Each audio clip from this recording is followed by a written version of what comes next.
Dude, if I had to pick, like if somebody told me, hey, you have to pick a playlist from any movie or any game and listen to it for the rest of your life. Damn. It was really that good. I'm going to Midnight Club 3 Dub Edition Remix.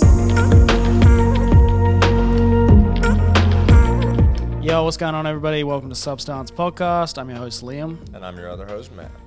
Today's episode is going to be a little bit different than some of the other episodes. Up until now, I feel like we've touched on some important topics in the car community. This is not important. I mean, it is important because a lot of us can relate to it, but it's not serious in any way, shape, or form. This is something that is going to hopefully inspire some nostalgia in you guys. But today we're going to talk a little bit about games and movies related to cars, and I guess how video games and movies have affected our experience with cars.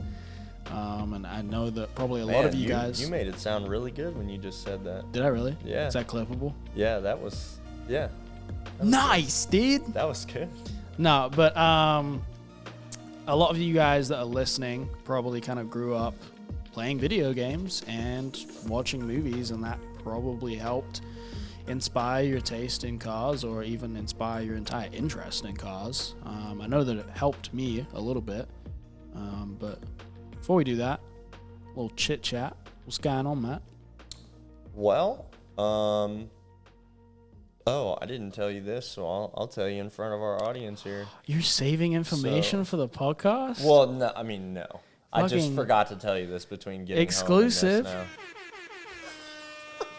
Sorry, guys. I won't do that again. Nameless possible employer emailed me today after I called them and emailed the contact in nameless employer. Yeah. And they said, "I'm so sorry I haven't been able to call you back. We've been very busy because of a reason that I totally understand and is valid. We're still deliberating. We will let you know our decision at the beginning of next week." Not good enough. And you deserve the fucking job. I'm like, bruh, y'all have there has been I was about to say 4, absolutely not 4, but there have been 2 different times deliberating. What the? Not a fucking grand jury case. Just give you the job. Hey, or don't. Just give me the fucking job. Deliberating. Well, they all sitting in a fucking boardroom, just So Matt Clavijo, Matthew, how do we feel about him? I mean, I feel like they kind of might be actually.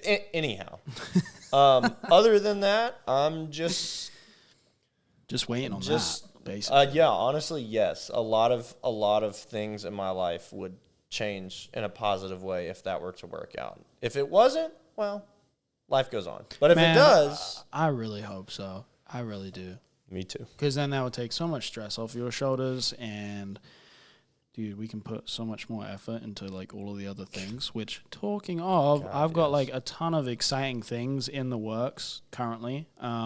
It's the down season for me, so show season is over. Sales are really slow for me on my site, which I'm supplementing by doing a bunch of freelance work, and I've been pretty fortunate to get in with a shop that's relatively local to the Chattanooga area, and producing content for them, and then that's kind of branching out into a few other connections that I've made through that, and thankfully that stuff just helps pay the bills, and I can kind of focus on switching some stuff around, because for 2022 I'm changing my business model entirely, and so I'm reconfiguring a lot of stuff, but more to come on that soon. I also am potentially getting a shop very soon, but I don't want to talk about that too much and blow too much smoke in the air, but I'm really excited about it. And I also have no updates on my car. It's sitting and has had nothing done, but I really hope I can get that back at the start of the year, because I missed the fucking thing. Yeah, it's gonna be pretty lit. I feel like we see you driving in the neighborhood. Literally feel no matter what I do, it doesn't matter how far ahead I plan for my car to be done before Riverside. A week before Riverside, I'm going to be tying up loose ends. I guarantee it. Oh, yeah. I'm gonna tell you right now that's just how this shit works. I just would like some time. That thing could literally be squared away, and you'll pop a bead or some shit in every tire shop. Please don't say that. Please don't say that. No, I just I would love for there to be some time for me to enjoy my car before it like has to be used for business purposes. Like I literally just want to like drive my car, and it's almost been 2 years since I tore that thing apart. I'm very sad about it, to be honest. But so are you telling me that you've taken 3 years for this? oh my god, that one guy on my Instagram one time, it's like, wow, it took 3 years. I hope you're listening, guy. You're a fucking goober. I thought you were gonna call him a gooch. You're a gooch, dude. This can be recorded, so I'm gonna take it easy on him. But, dude, if you are the one that said the little, it's taken 3 years for this thing to Liam, you're a fucking dweeb. Yeah, it's taken 3 years. I'm fucking poor, dude. What do you mean? Well, man, if I remember correctly, that was also a classic. And what do you drive? Oh. A Nissan Micra or some fucking, I don't fucking remember. No, it definitely wasn't a Micra. A Micra would be cool, actually, but no. Your English is showing. I know. My car is not done because I am poor, and I think when my car is finished, do you think I should like... Yes.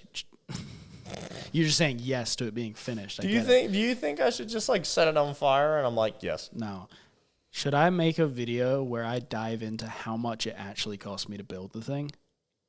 Because frankly, I was not expecting it to be as something in me says that like that would simultaneously be cool, but also kind of take the magic away for me. Really? Yeah, I'm not really sure why, but like why? Because you think people are like inspired by the car, and then all of a sudden they're like, nope, don't want to do it. Well, there's that, but then like putting the number out kind of like quantifies the amount of blood, sweat, and tears that you've put into the car. No, it doesn't, because that's just the number. That's the money. That doesn't even measure how much frustration it's been. Liam, do you, boo-boo? Yeah. What are you asking me for? I don't know.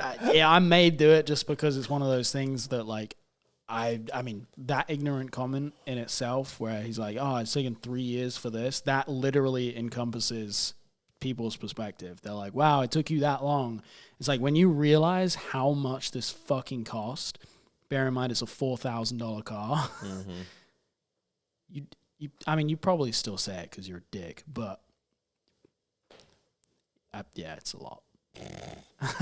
Well, Liam, if you're so inclined, by all means do that. Thank God I own a business, and my business owns my car, and I can write all of it off on my taxes. Bro, Liam's boss is such a dunce, bro. He pays for so much of our shenanigans. Oh, I know. I do that shit all the time. So we have like a running joke where whenever I want to justify something stupid or like unnecessary, I'm like, hold on, let me call my boss really quick. And I just pick up random objects. Yeah, I was going to say, he picks up a fucking banana. I pick up like a fucking plant or something and put it to my ear and just start pretending like I'm on the phone with my boss and trying to approve like expenses and stuff. I'm my boss. It's my name on the card. But okay. One little tidbit. What? I've been wanting a set of chanclas for like honestly probably months now, and I've just slippers, guys. They're slippers. I don't know why it's taking me so long, but not only am I wearing them literally right now, I am getting a lot of enjoyment and warmth out of them. But I think the thing that I enjoy the most is listening to Liam say chancla. Chunklas. Fucking chunklas, bro. I walked down the stairs, and he had heard me say that word, and he's like, nice chunklas, bro. I'm like, did you just say chunklas? He's like, yeah, nice chunklas. For anybody that's uncultured, which is probably most of you guys, me included, chunklas are apparently slippers. Chanclas. They're slippers.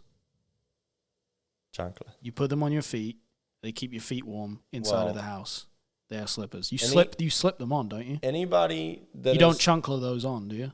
Huh? You slip them on, right? Yeah. Okay.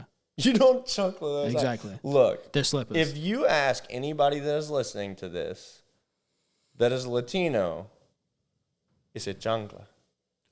Why you gotta say it with the fucking accent, it's too, a chancla, dude? okay? Yeah, it's the chancla, bruv. It's the chancla. Put on your chanclas. It's just, honestly, I think it's my favorite word now. Look, because No. They're really comfortable. Okay? My favorite Spanish word was un sacapuntas, which is a pencil sharpener. I learned that in high school in the few years that I did Spanish. I'm cultured. Well, Chanclas and un sacapuntas. Regardless, shout out to all my Latinos out there. Yes. I'm actually, believe it or not, I'm like half Spanish. That's why we look similar. Unfortunately, I didn't get like the skin complexion, but Liam, my mom's side of the family is Spanish, right? What?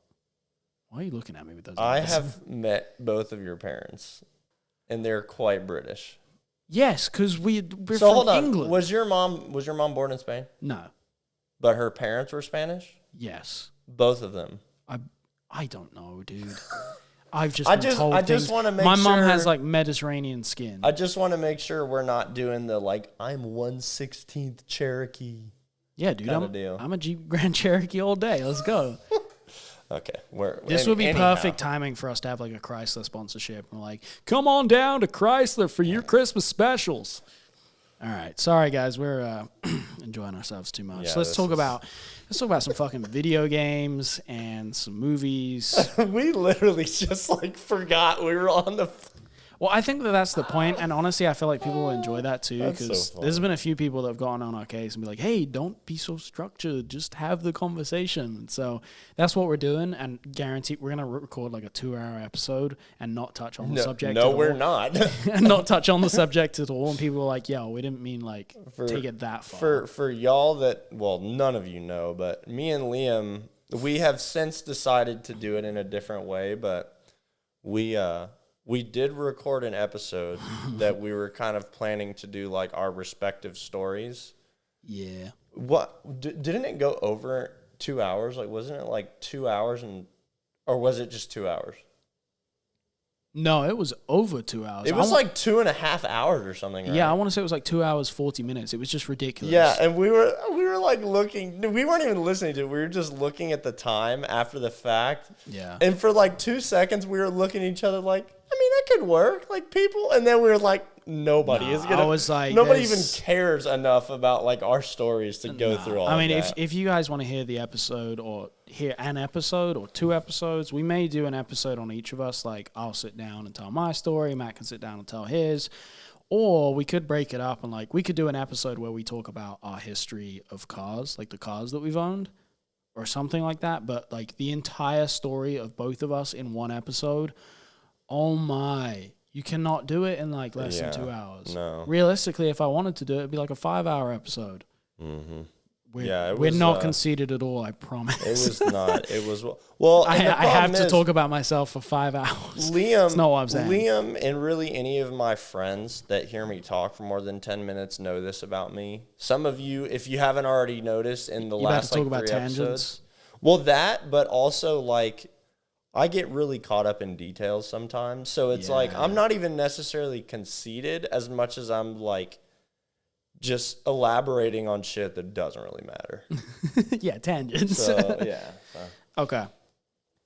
Just kind of like just then. Actually, that was kind of one of them. Good example. All right. Where do you want to start with this?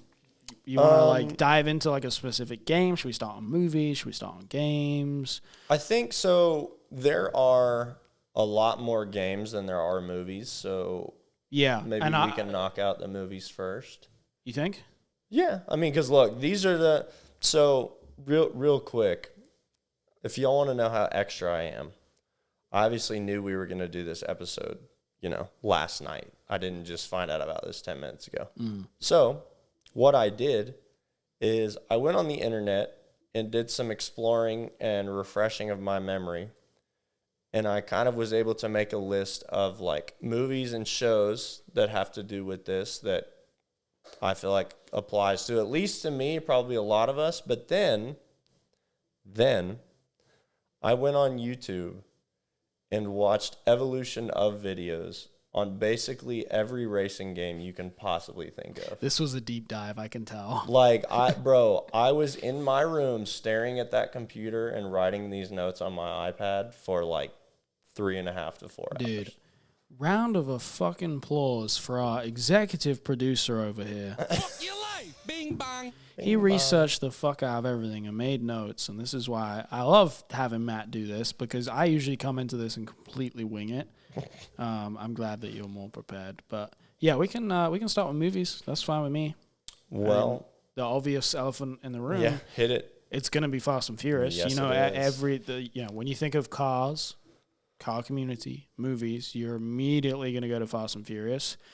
I think for me, I did not get onto the Fast and Furious until a little bit later. Mm-hmm. I think that I was on video games and all of that stuff before Yeah. I picked up on the Fast and Furious movies. Because for me, we did not, like as a family, we were not watching movies. We were not really watching TV. Did you say family?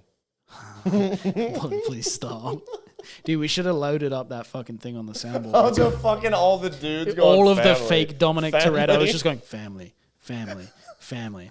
Anyways, I didn't pick up on the Fast and Furious until I think a few years after it came out, and I think I saw the second one first. I saw Too Fast, Too Furious first, and I think it was the same for me, actually. I think I Really? saw the second one first. I think it was just because when I was a kid, like when I would go into like, oh fuck, what was the god? I cannot remember. What was the name of the movie store? Blockbuster. You guys have Blockbuster, right? Yeah. Okay, yeah, it was Blockbuster. I didn't know if that carried over, but Yeah, there was another one. Hollywood Video was the other one. okay, I don't think we had that in England, but I'd go into Blockbuster, and for me, I would just look at covers. I'd look at the covers. Yeah. Oh, of I was the same movies and way, stuff. yeah. Like that's what drew me in, and I feel like Too Fast, Too Furious, like as a a visual thing for me, just appealed, and I must have rented it because I don't think that my mum would have let me buy that, or she would have been buying it for me at that time, but I have a feeling that we may have rented it, or maybe I honestly feel like my mom wouldn't have fucking even let me do that. I probably just watched it at like a friend's house or something, but needless to say, Too Fast, Too Furious was the first movie of that I saw, and then it may have been Tokyo Drift after that, and then I was like, oh wait, this is like a series, and then I went back and watched the first one. Yeah, no, so all of the details about when and where I first saw them are quite fuzzy for me, but I know that I saw the second one first because I remember Ejecto Seat, Ejecto Seat, Ejecto Seat. Nice. I'm good at quoting things. Anyhow, there I go again. I said it again. Yes, so I remember seeing that one first, and then going back and seeing the first one and being like so fucking hype. But the funniest part, or I guess really the coolest part for me, is like, I think when I saw the second one, I like got super into those kind of cars, and then I started playing Need for Speed Underground. Really? And then I saw the first one, but it's like all of a sudden I knew all the cars in the movie. And I was just like, this is fucking awesome. And then it just got fucking out of control from there. I was going to say, I have a feeling that I was playing Need for Speed first. I think I was playing the Need for Speed games and then like fell in love with that like thing where you could modify cars and customize them. And then afterwards saw Fast and Furious in Blockbuster and was like, gotta have it. Yeah. I think that was my sequence of events, to be honest. Yeah, so, yeah, like I said, for me, the wins and wheres are kind of fuzzy, but, I mean, I think we can all agree that Fast and Furious was a massive driving force. But I'm so sorry.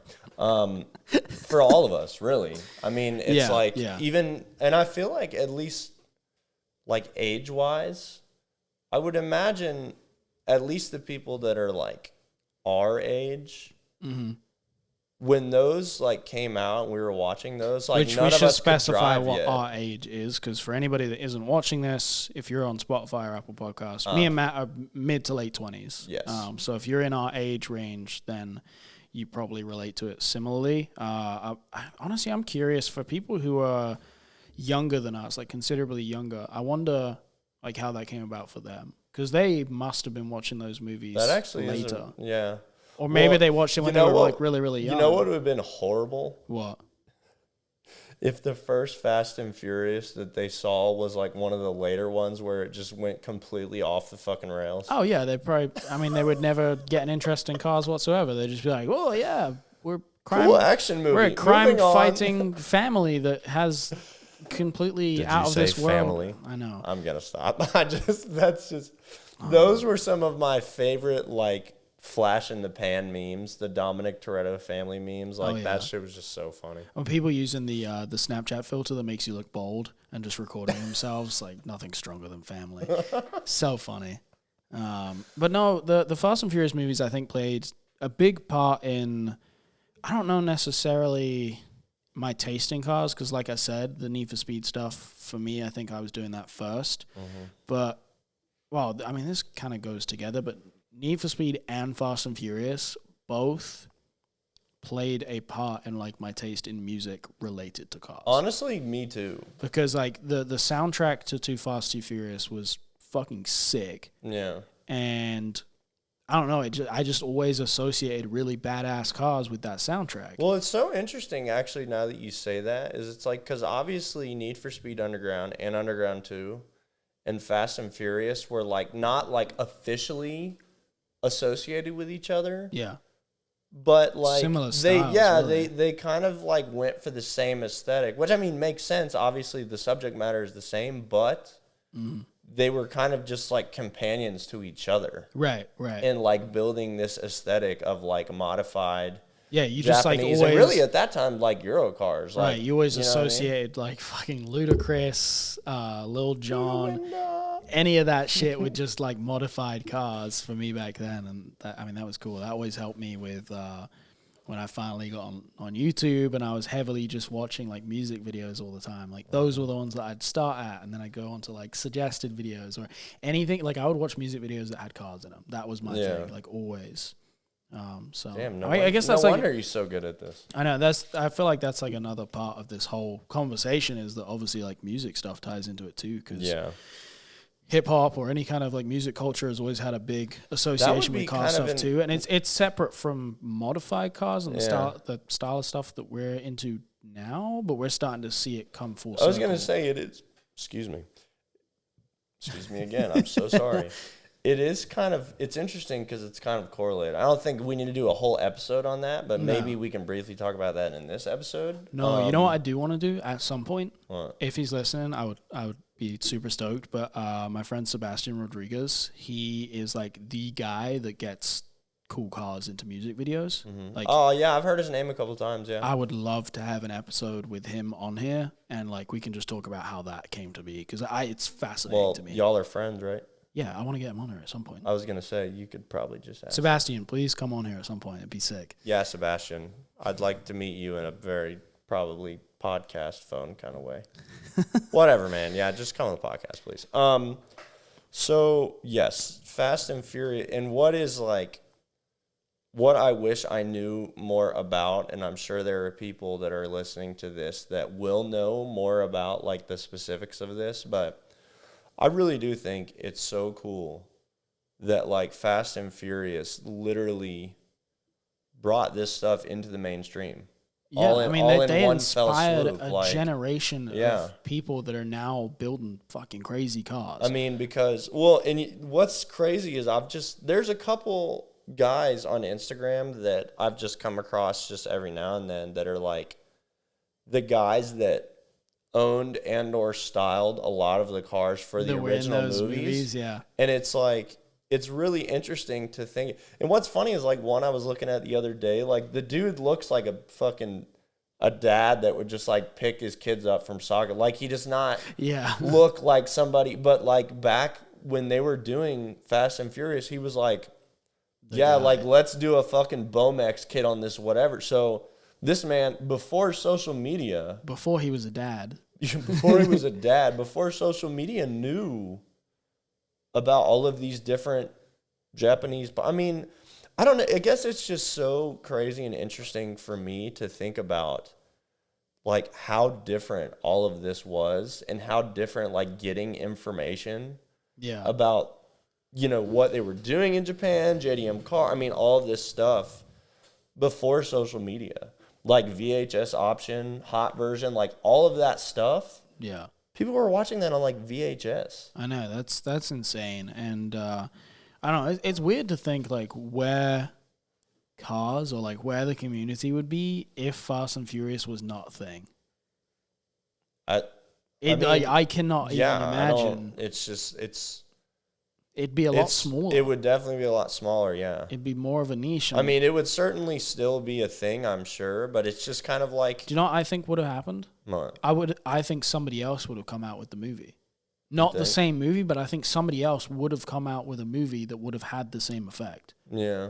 I believe that, like, there's certain things like that just would happen regardless. Like, you change the time frame, you change whatever, like, you pull something out of the time frame. I still think it would have found a way to make it happen. Like, I think the universe just does that sometimes. I was going to say, there's like a really... Fast and Furious was destined to happen. Existential thing on my tongue that I was about to let loose, but I'm not going to do it. We're going to deep dive into universe? No, not right now, we're not. We're actually time travelers, by the way, guys. That's how we're so full of fucking wisdom on this motherfucker, is because we came back in time to tell you guys theorize about stunts, Fast and cars, Furious. and clout, and we did not.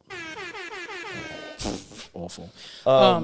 So yes, I think Fast and Furious is a really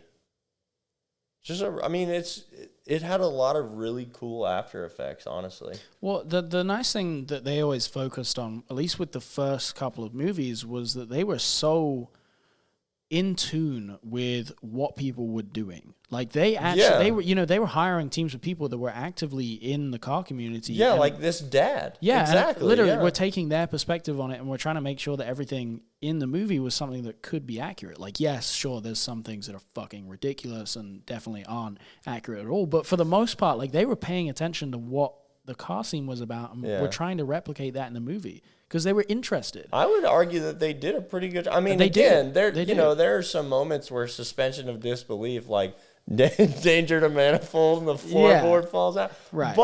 But it's like in totality, I think they did a great job at like representing cars, the fucking aesthetic of like the scene as it was at that time. And then they unfortunately fucking failed in that once it started getting onto the later movies, and it was more about just action and solving crime. I'm not even solving crime, just fighting crime. Well, you know what's really all kinds of what I just thought about when you said that? It's actually very... I mean, granted, I still hate where it has gone. Let me just say that off rip. I still hate where it's gone. I don't think any of us need to say that, to be honest. But what I was going to say is, like, the spoke-on stuff, like, the original styling in those movies was, like, so, like, unique and, like, stand out. Looking at the car scene now, like, it's kind of interesting to think about. Like, you can only do so much with, like, what are you going to have a whole fucking movie about guys doing all the same shit but in stance cars? Like, I get it. It doesn't really translate. I get it. But I don't know. I guess I just would have liked to have seen some kind of way that, like, it was still about cars. Yeah. It was still about related street heavily. Racing, yeah. Street racing, or, like, it was just heavily related to things that are in the car scene instead of it being this just... No, like, and I agree with that 1,000,000%. It's looking like we could talk about that for a very long time, but let's hammer through a couple of these things. I know you're gonna name like a movie off of your list. Mm-hmm. I want to talk about a TV show and maybe a movie, just like things that I can throw on. Which I feel like you agree for the TV show at least. My good man, Pimp My Ride. Yeah, I don't know how I didn't write that down. Yeah, come on, there's not a single person in this audience unless you're like Gen Z that did not watch Pimp My Ride. Pimp My Ride was wild as fuck. It was so stupid. And it was so hilarious, like, later on, like, learning just how fucking garbage all of those cars were when they finished them.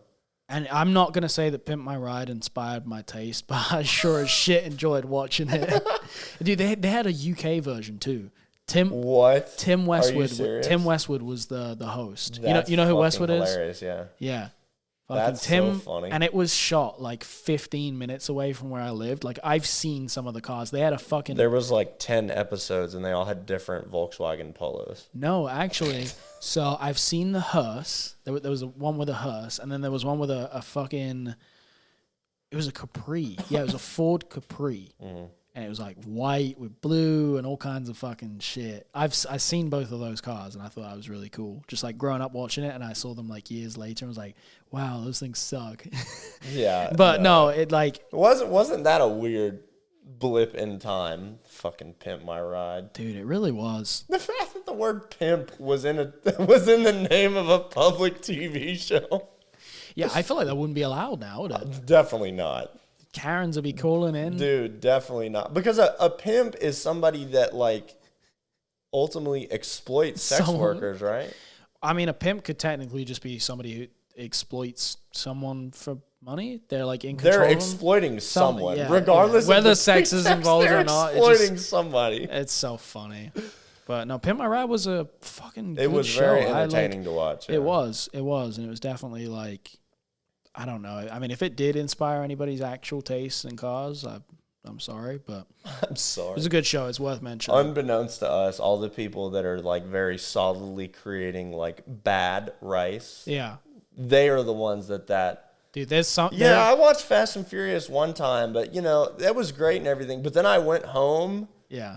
And I saw an episode of Pimp My Ride, and it was all over for me. You know what'd be really funny is like 20 years from now, when like so much shit has changed, fucking society is completely different. Cars are like barely a thing anymore.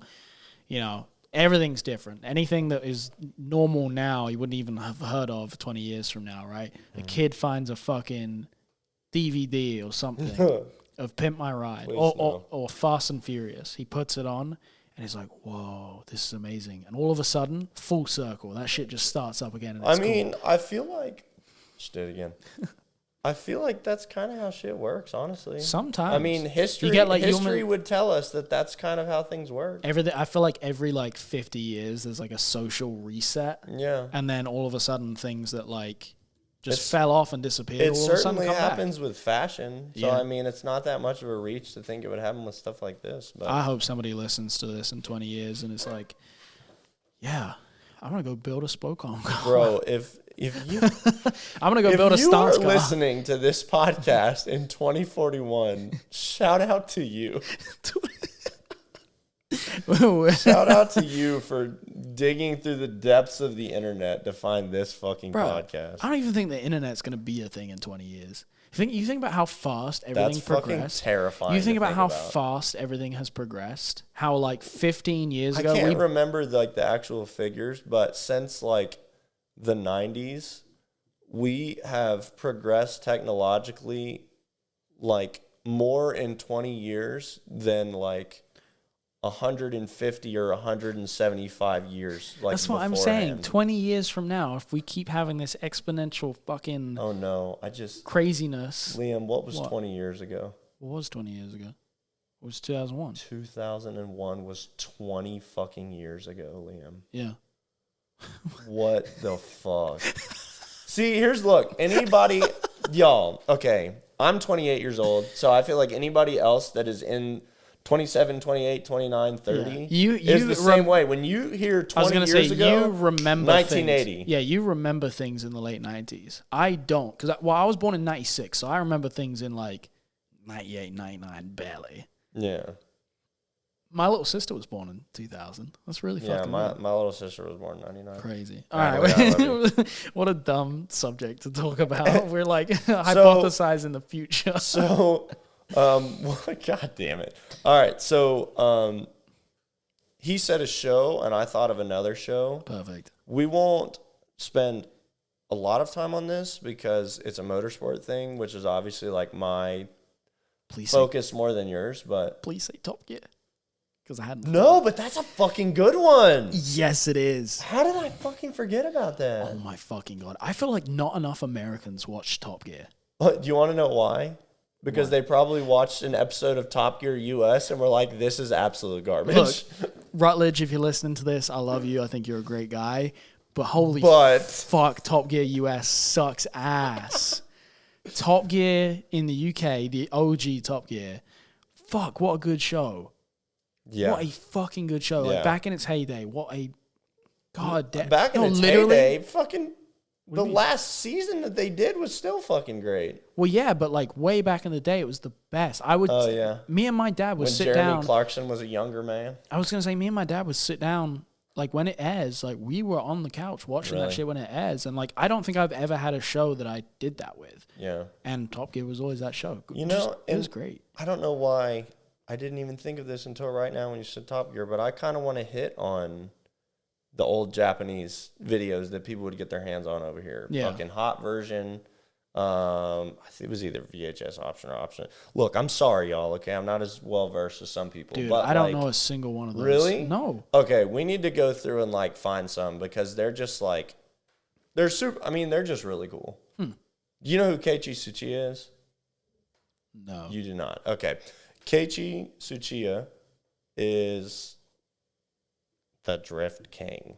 Anyway, that's what they call him. They call him DK or the Drift DK King. himself? Yeah, dude. You're joking. So anyway, joking. He Nice. I quit.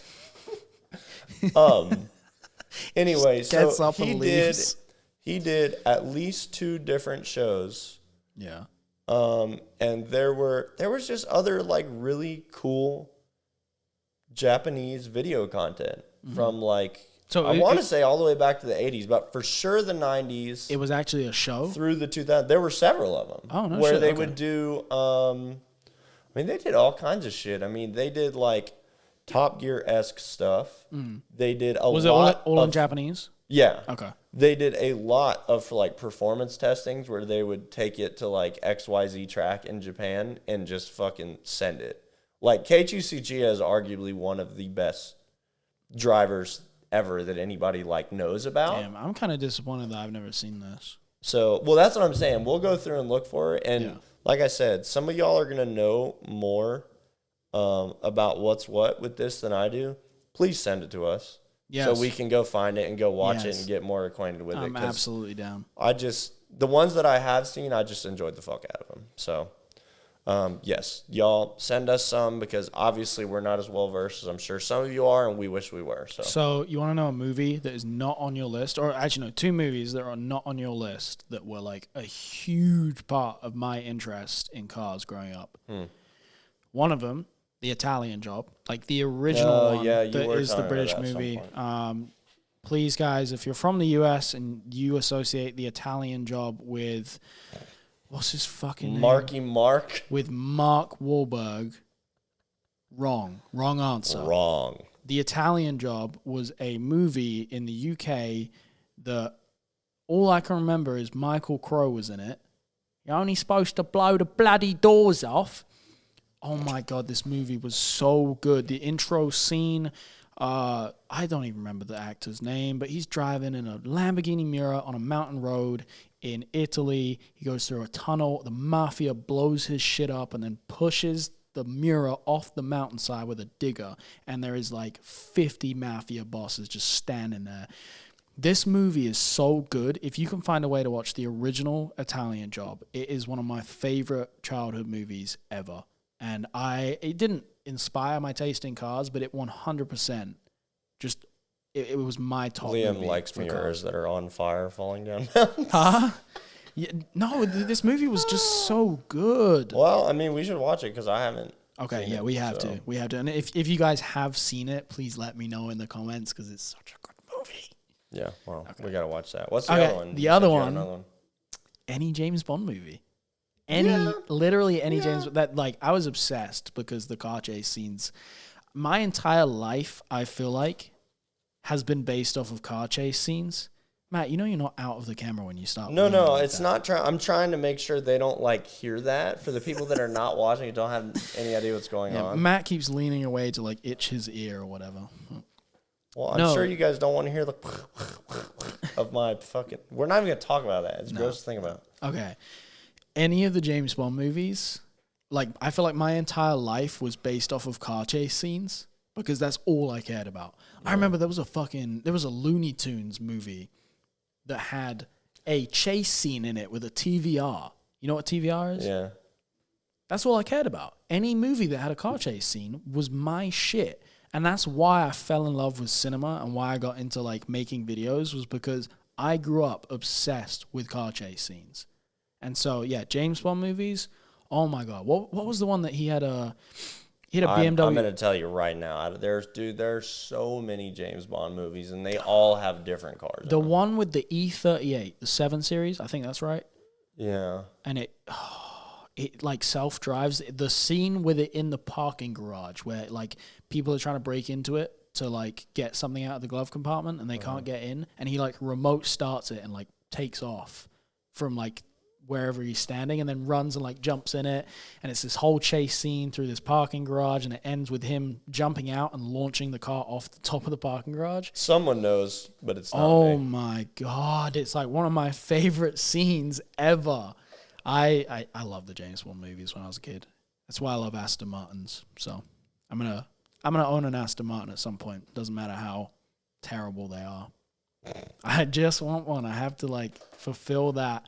They look real desire. good though. They're beautiful. They sound fantastic too. I wanna repeat more than anything because DB9. I'm not even gonna lie. I don't even know what repeat is. So it's the 4-door. So if y'all don't mind me, I'm gonna look it up. No, do it. The Aston Martin DB9 is my favorite car from Aston Martin's lineup. Like the Vanquish was a really cool car, but I think the DB9 has the best looks. Somebody's gonna argue that like the newer cars, the DB11, blah blah blah, the GTS, whatever, the Vantage. Oh shit! The DB9 is the best looking car, and the Rapide is the 4-door version. Yo, what the? Of a I've DB9. never seen one of these. This thing is so fucking. It's so big. Incredible. It would not fit in this garage. It's so big. That's so funny. It looks so good. And it's got a 6-liter V12 in it. It makes less than 500 horsepower, but it sounds incredible. It's got 4 seats, 4 doors. All of the doors go upwards. That would be the largest unnecessary flex. That is literally my daily big body VIP GT dream, is a Aston Martin Rapide. Yeah, that's just wild. Literally on coilovers with like some kind of open floating spoke design wheel, just really subtle. Oh my God, that's everything I want. I want to just feel like James Bond, and that's it. I want to be in a car chase scene. James Bond dropping the kids off at school. Yes. So if I was listening to this, I would be waiting on this. So I'm just gonna go ahead and please. Initial D. Yes, this is the part where unfortunately I don't say a whole lot because I've never seen Initial D. So you guys are gonna be embarrassed with me. I still can't believe that. But I, on the other hand, have seen not all of the seasons of Initial D, actually, which makes me sad, but I just haven't. I watched like the first 3 or 4 seasons between different streaming services. Again, if y'all know where to watch like the rest / all of them, please, for the love of God, let me know, because I want to watch all of them.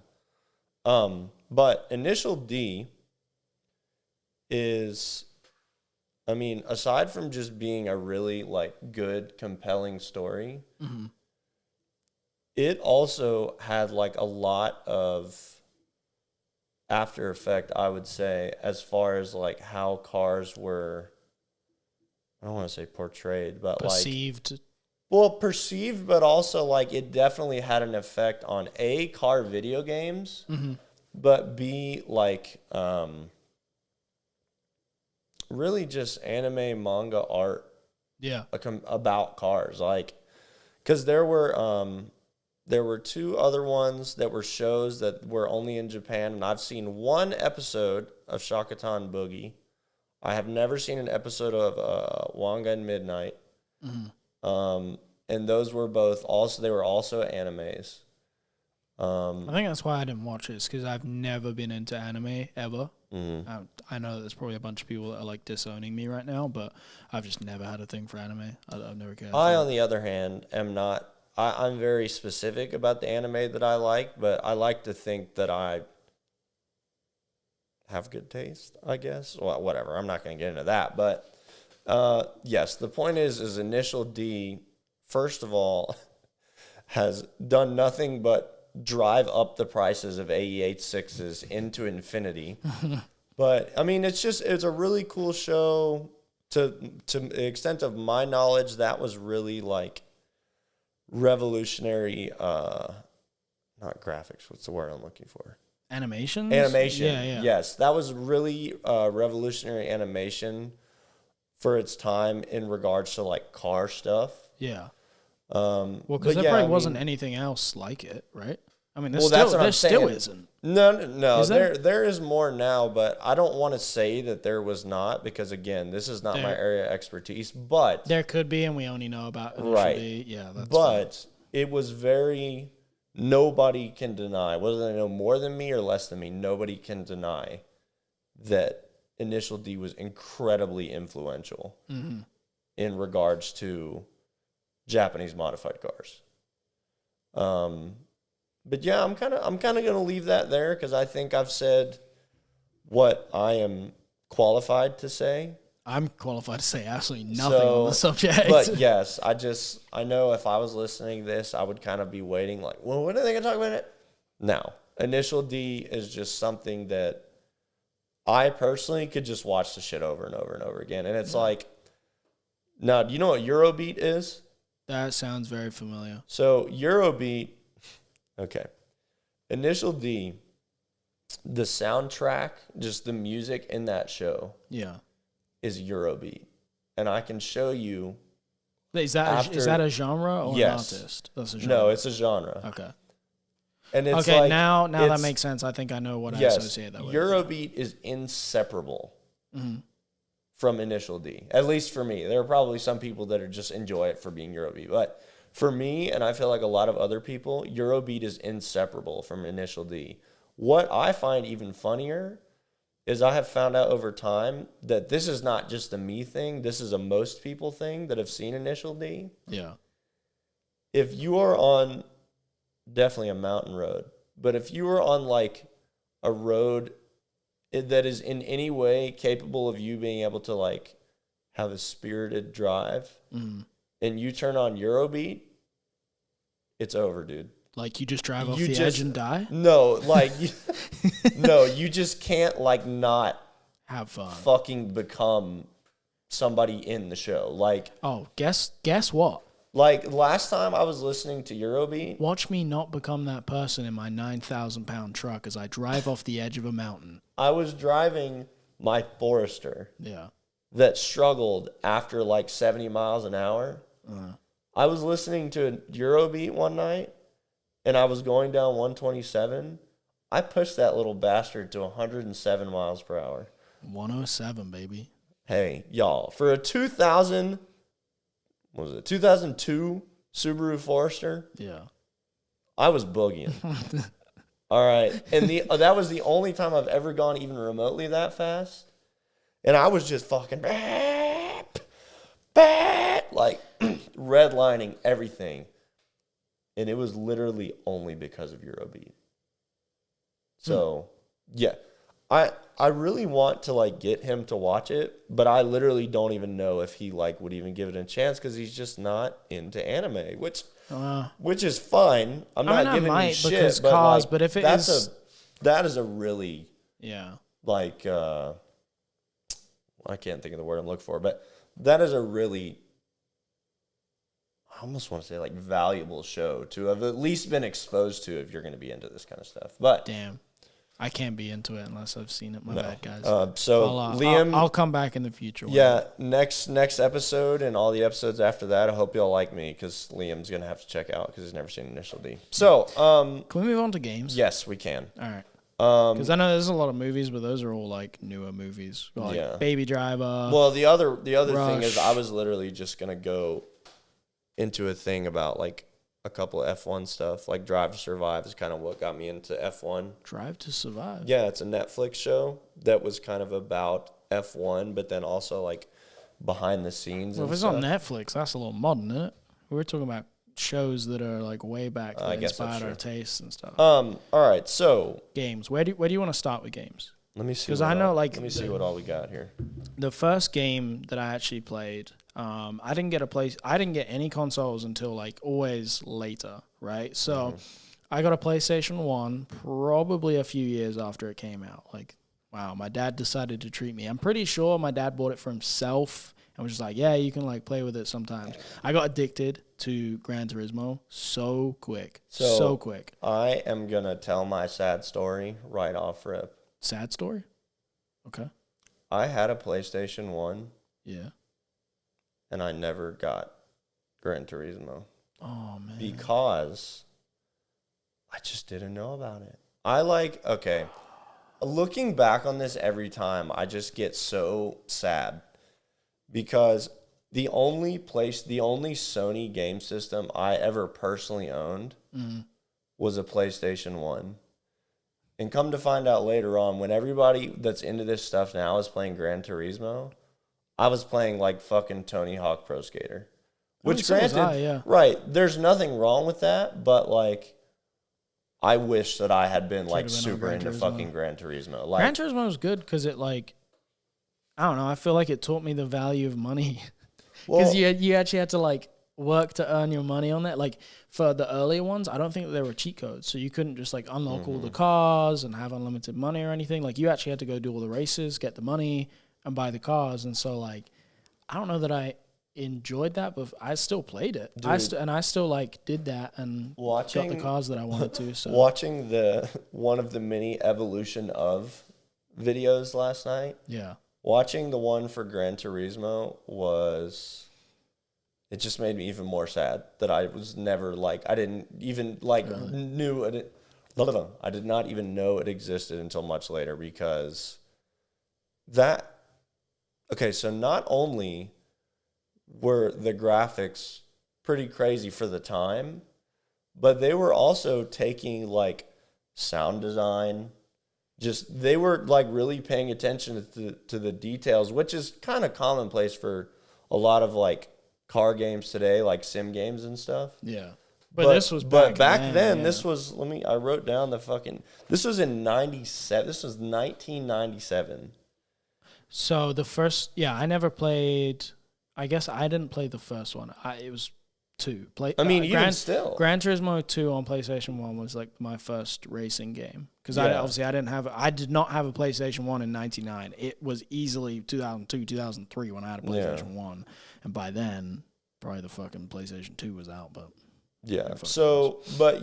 Gran Turismo is like the other thing that I have like since learned is like the people that were really into this stuff as a result of Gran Turismo are a lot of the guys that have like encyclopedic knowledge about this shit. Because if you look at the car list for each Gran Turismo game, it is fucking insane. Oh, yeah. Like, as far as I remember, it's either the first or the second one where they have like the really famous like JGTC cars, like that Castrol Supra, like the Pennzoil. It was on Gran Turismo 2. I remember it. And it's just like thinking about the possibility that I could have been exposed to all of that so much earlier on just fucking hurts. Yeah. Like, it just fucking hurts. And then my story gets even worse because after my PlayStation 1, because I spent so much time with my cousins as I was growing up. Yeah. And they had a GameCube. Guess what the next system that I got and basically stayed with was? A GameCube? Yeah. Ask me how many like good simi racing games there were for a GameCube. I don't even know. Fucking zero. Absolutely. Did they have none. any racing games? They did, but they were like, granted, I played Need for Speed on GameCube, so I partially take that back, yes. But no Forza, no Gran Turismo, no Tokyo Extreme, none of that stuff. And I just said that in passing, but I know this is a really popular game with a number of people. But Tokyo Extreme Racer, have you ever played that? I actually have not. So I was watching it last night, and I've heard a number of my friends kind of talk about that and Ridge Racer. And why does that sound familiar to me? Ridge Racer? Yeah. I don't know. Maybe you played it. What is it? I don't know. I mean, it's a racing game. I don't know how to play that. I think the thing that was strangest for me to learn about it that I didn't know was like, at least from the videos that I watched, Ridge Racer isn't like, they don't have actual cars. Like they do the same thing that Grand Theft Auto did, where they're like, they kind of look like cars, but they don't have any licensed cars. I feel like I've heard of Ridge Racer, but like maybe I didn't.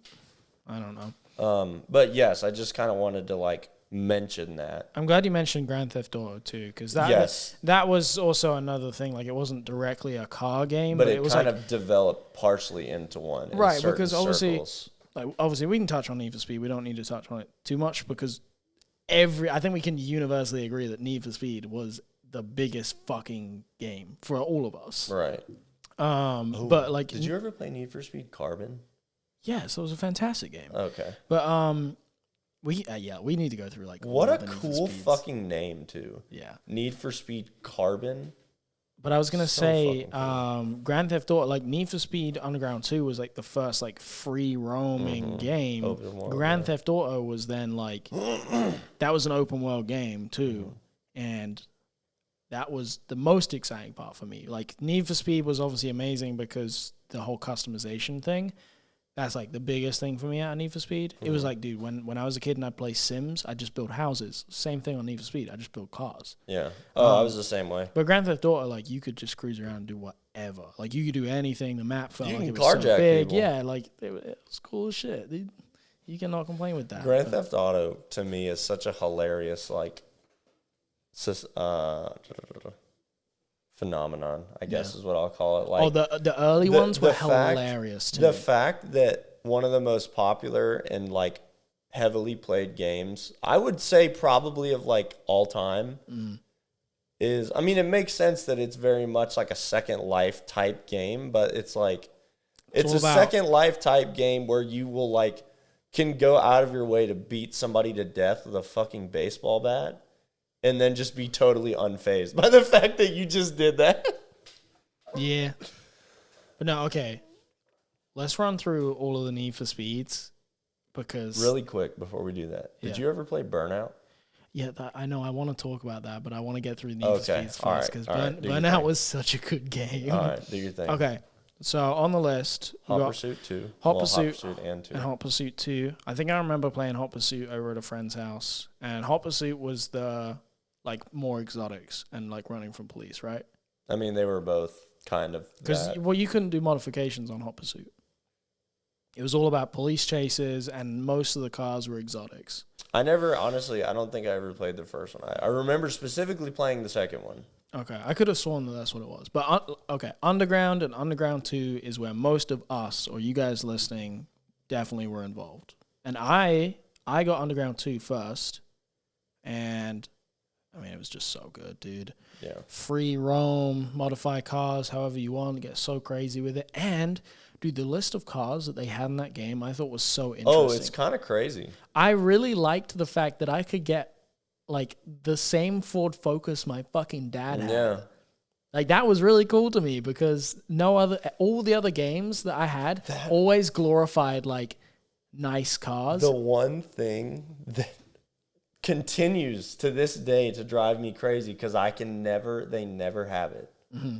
I remember that, and it's same thing with Forza, like, and I actually had Forza when I had my RSX, but I wanted an RSX, like when I was playing Need for Speed and Underground 2 and stuff, but they had the fucking pre-facelift RSX. I don't like the pre-facelift front end. Like, it's not terrible, obviously, but I just hate the teardrops under the headlights. I like just the flat bottom headlights like mine had. I just think they look so much better. Like, the body kit for, like, the RSX and the Type S that we got here is just not the move. But, granted, still, you know, you get in that game and you just have all kinds of fucking kit options and stuff. But no, like...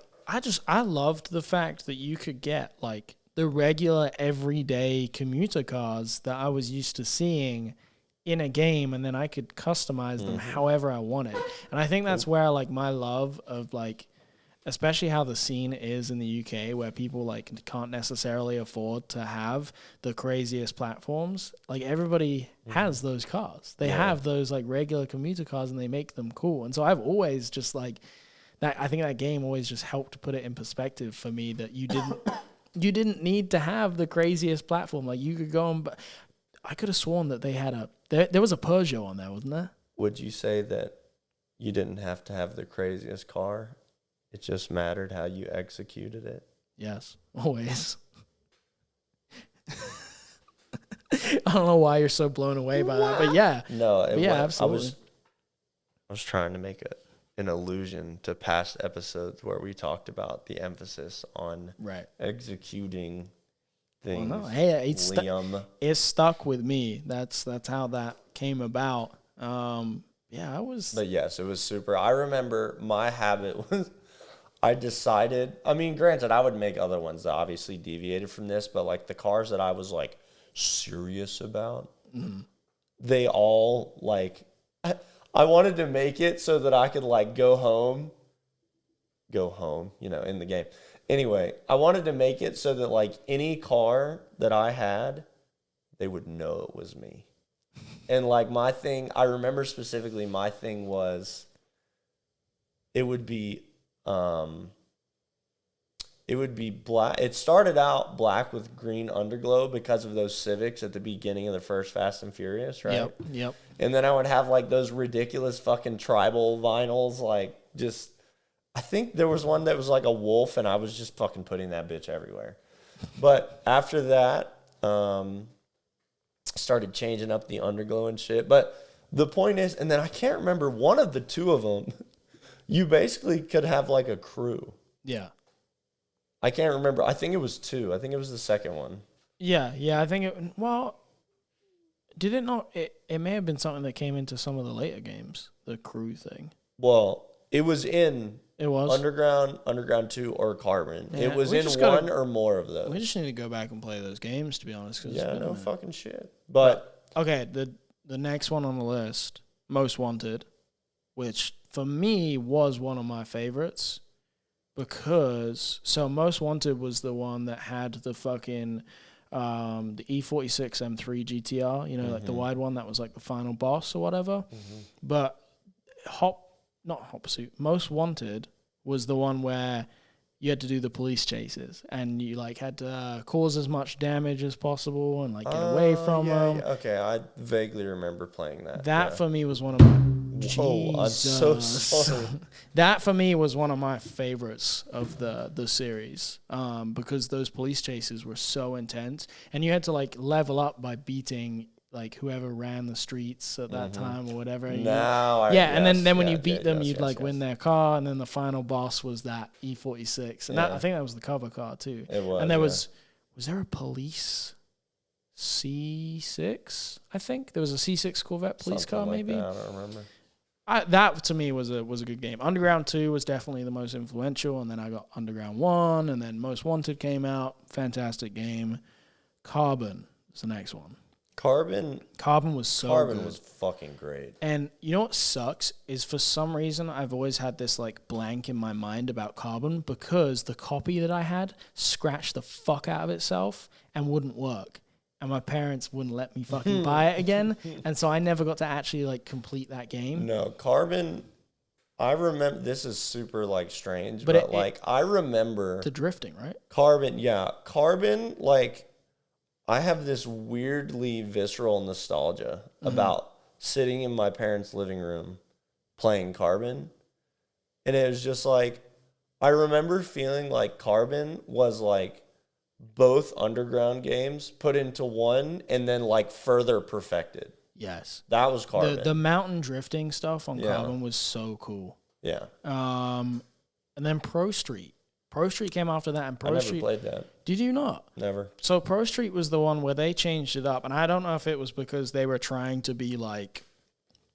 I don't know. Maybe at that time it was when people started complaining about how video games could affect kids' minds to do bad things or whatever. But they switched from it being a street racing game and all about crime to being it's a festival. Like, it was like how Horizon is. So Pro Street was like, it was a festival and you had events. And I actually really liked that game because it was the first one that had, well, no, it wasn't the first one, because I remember Underground 1 had this drag racing thing. But it was very much in detail, and there was a lot of focus around those different events. And the drag racing thing in Pro Street was cool because you could build like drag cars. Yeah. And I remember building like crazy, Dodge Chargers or whatever, and just it was really fun. Like, I enjoyed like shifting and all of that stuff. Yeah, I just never played it. Yeah. Pro Street was a good game, and then Shift after that. I never played Shift. I never played Shift either. I honestly did not even know it existed. Really? But watching the videos last night, I wish that I did. It basically looked, and I mean, it looked for fucking, what year was this? 2009. I have no idea the status or even existence of sim rigs as like commercially available products at that time. Yeah. But like in both the videos, it was in like cockpit view, and it was like a circuit racing game. So it was kind of like, I guess, Need for Speed's answer to Gran Turismo.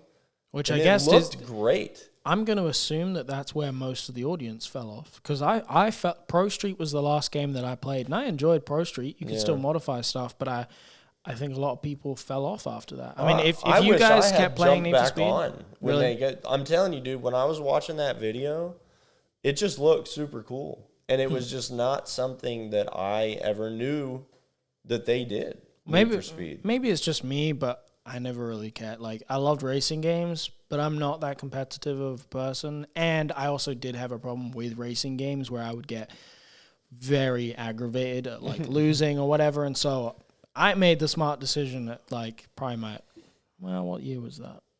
I was getting close to being a teenager, and I was like, yep, nope, done with video games. Don't like the way this makes me angry. So I really have stopped playing video games since then, since I guess like it's probably 2010, 2011. That's when I stopped playing video games. I definitely have played video games outside of racing games. But racing games, once I like got onto them, were far and away what I played the most. Yeah. And then there's other Need for Speed games, but I don't feel like 2015. Well, I was gonna say that Need for Speed, I do kind of want to like. That's when they tried to reel it back to how it used to be. And they had like Nakai-san and Magnus Walker and like doing that kind of stuff. I never played it, but from what I heard, they missed the mark. It looked really good. Yes, I know that. I remember playing it before I had the sim rig with the controller, and it was certainly arcadey. I didn't hate it. Yeah. But I think, let me put it this way. For kids in 2015, I guess, that were the age that we were when Need for Speed Underground came out, it's a pretty cool game to like walk into this stuff. That's actually, I guess I hadn't considered it from that perspective. For those of us that have like really loaded nostalgia for like Underground 2, Carbon, things like that. Yeah. It's just kind of like, I mean, this just is never going to be Underground. That's a good point. 2015 was the answer. So for kids that were our age in 2015 that were getting onto that, I mean, the car selection was awesome. The modification was awesome. I mean, you could even modify camera in that fucking game. Yeah. Yeah, you could bag cars too, I'm pretty sure that. And so that's fair actually. Like that stuff is pretty cool. I mean, they're being exposed to like RWB, like there was some cool That is shit. A very valid point. I had not ever considered it's that. just not Need for Speed Underground, so we're kind of just like we'd never be able to bring that back in the same way. You know what I mean? So it's kind of like a Vine TikTok thing. Yes. You know what I mean? It's like I noticed myself when TikTok was first like gaining traction or whatever. Like after it was like Musically or whatever the fuck it was. You hated it. I just caught myself being like a fucking boomer about it, where I'm just like, me too. This will never be Vine, whatever. And it's like I'm looking at it now and I'm like, no, it's not Vine. But it's TikTok, but it's fucking it's great. All it's of the memes are TikTok. Yeah. No, I see that. One thing I want to mention on the Need for Speed series before we move on to another game, I think it was in Carbon. Carbon was the first game where you could like in detail modify the body kits and the wheels. And when I say that, I don't mean like you could change them. I mean that like you could literally build a custom like one-off bumper. Yeah, like you could add like bigger canards, bigger grill opening. Yeah, I forgot and then about the that. wheels, you could fully customize how many spokes, the direction, little cutout, like all of that stuff. I forgot about that. That's super fucking cool. Yeah, that was one of the It coolest would things just they take ever fucking did. forever. It was so slow. But that was one of the coolest features they ever added because it was like you could literally make like one-off stuff. Yeah. And I think they missed that on Need for Speed 2015. This, I'm going to touch this and then we're going to keep it moving. But we are going to have several episodes in the future with some friends of mine. One is my good friend. His name is Garrett at sad.machines on Instagram. If you haven't looked him up, I don't know if there's a dot in there. I'm sorry, Garrett. I can't remember. But Sad Machines, at Sad Machines on Instagram. You'll find it. If y'all, just, you know what? Just look. This man, top tier. Top tier render You haven't even artist. explained what we're talking about. Okay. You just said a bunch of adjectives. Okay, let me run it through one more time. Yes. You talking about doing the one-off kits in the game Yes. made me think about renders. Okay. Because Garrett and his friends, other people like Garrett that do render art, do that stuff just as a matter of course. Yeah. But the things that they come up with, the things that they execute, the things that they design and create is just insanity. Mm-hmm. And I'm just saying that we are going to... I'm telling them that we are going to have them in future episodes. And really quick, say something, but I want to make sure I give the right. Okay, so the next game that I want to move on to, which was huge for me, I think I must have played so many hours. Yes, I was right first time. Ladies and gentlemen, sad.machines. Okay, moving on, sorry. The Burnout games. Love you, Garrett. The Burnout games. Specifically, Burnout Paradise was my shit. Oh my God. You know what I loved the most about that game was that you could do I can't remember what they were called, but there's like an intersection and like cars and stuff going through it, and you just had to cause as much damage as possible. Like you just launch the car into the air, and then you can kind of, when it's in slow motion, you can like control which direction it floats or whatever. Yeah. And the goal was to smash into stuff and cause as big of an accident as possible. As a concept, I love that because I want to do that in real life. Well, that'd be so cool. I remember I played Burnout. I don't want to kill people. Obviously, I played Burnout Legends. I don't think I ever played it. That's just so fun. Obviously the one common thing that people are going to remember about Burnout is like destruction. Just trying to fucking crash the fuck out of everybody. Well, yeah, because you had to crash into other people in the race and knock them out and like, dude. And then it would like slow down and show them fucking flipping and shit. What? Like it was so unrealistic with how, the cars move, but that game was just so fun. Oh yeah. So fun. Man, I actually missed that. That's a game that I would really love. I would really love to play that again. Burnout. I'm pretty sure Ben has a PS2. Oh shit.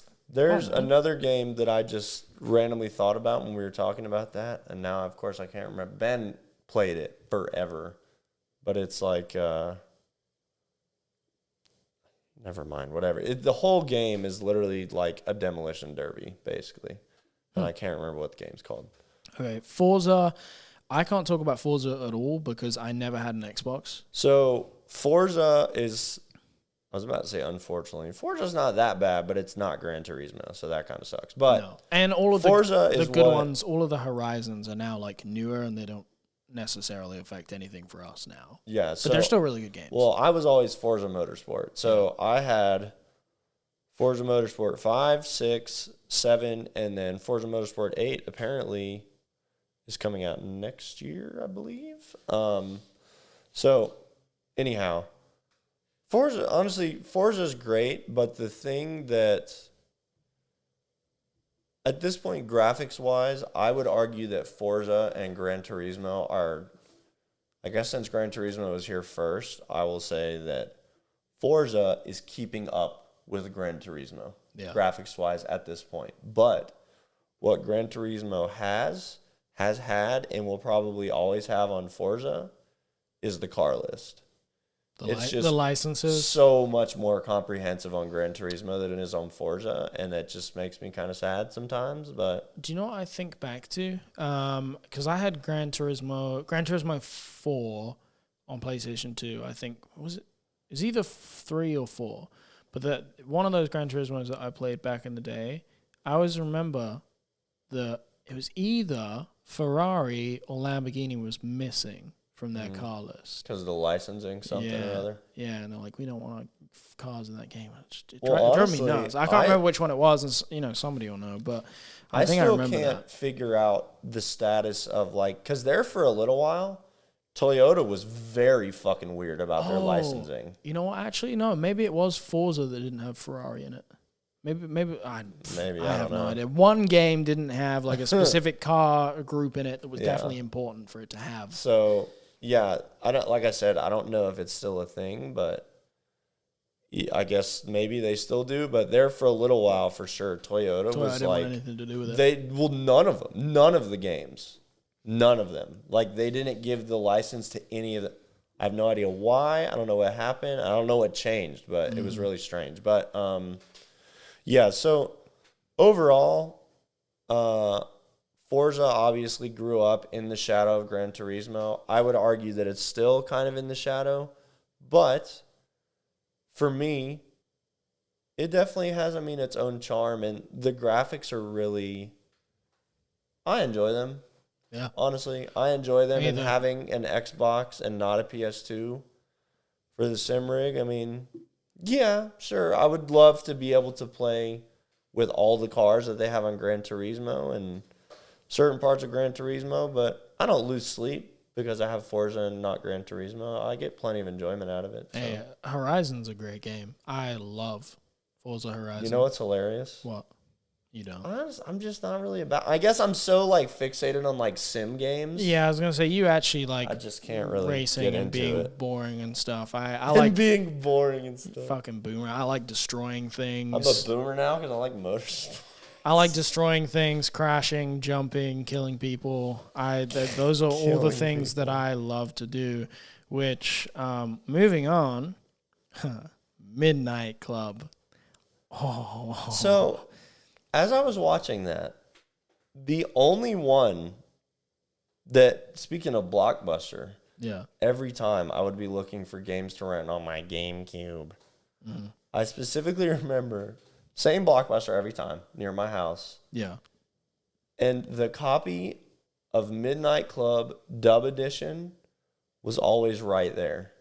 And I was always just looking at it it's so good. That looks so interesting. But I never got it. Really? I never played it.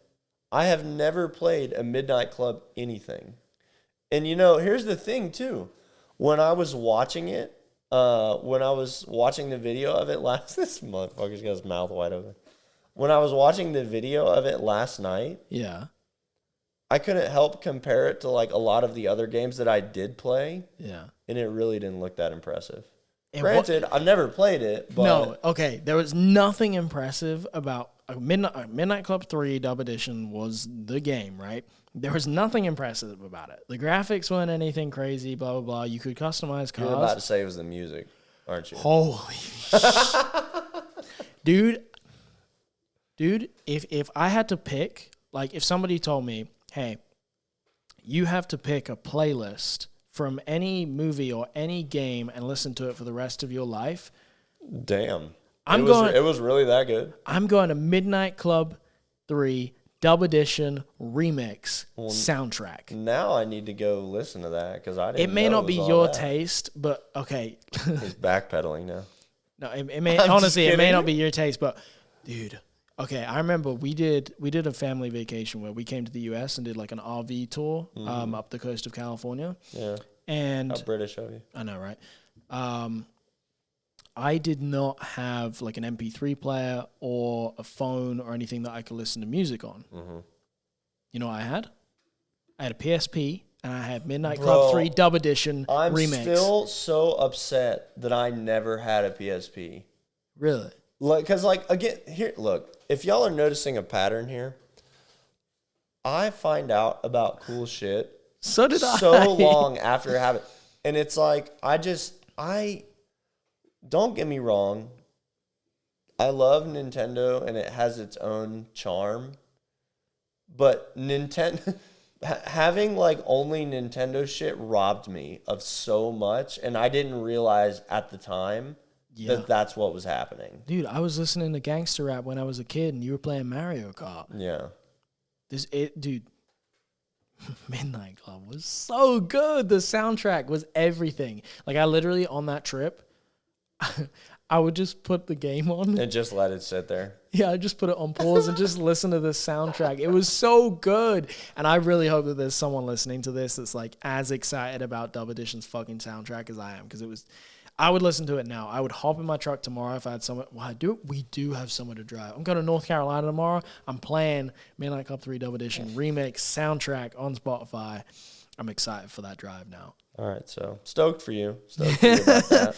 All right, so, honorable mention. This is a game that a lot of people may not know about. Auto Modelista. Yes. And I told you guys about this when I moved in. Well, actually, you'd played it? No, I hadn't played it, but do you follow, I think it's the Understeer King on Instagram. Do you know who that is? I don't. He's a page that I follow. I think he's from Atlanta, actually. So if you're listening, my guy, I'm not sure what your first name is, but your page is awesome. He did a post about Auto Modelista. Did he really? He did. And so I kind of went and looked into it after that. Again, yet another game that I'm really upset that I was not exposed to. Because, not only was it so cool just by virtue of what it was, for me, from, my artistic perspective, the way that they did the artwork and graphics and all of that in that game is just fucking incredible. Okay, so for anybody that doesn't know what Auto Modelista is, and if you're listening to this, we can kind of explain it. But it was a racing game that was based in Japan, and the graphics were very much how would you describe the graphics? It was almost. Is it like comic book kind of manga style? So it is kind of yeah, I would say it's kind of like manga style.